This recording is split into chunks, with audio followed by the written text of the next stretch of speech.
Daar's different levels toe na depressie. Maar ek gaan sommer nou net in general praat. Het begin as 'n slow thing.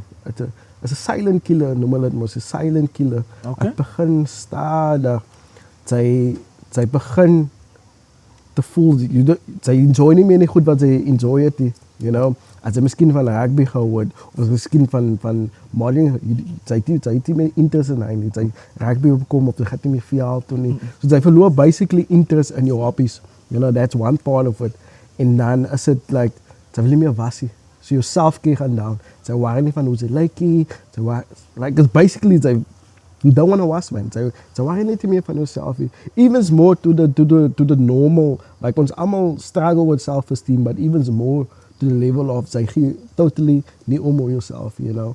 Like, sy sien nie, like, there's no purpose. Like, that's the other thing, sy voel sy het die purpose. Daar is nie meer doel kan sy met lewe nie.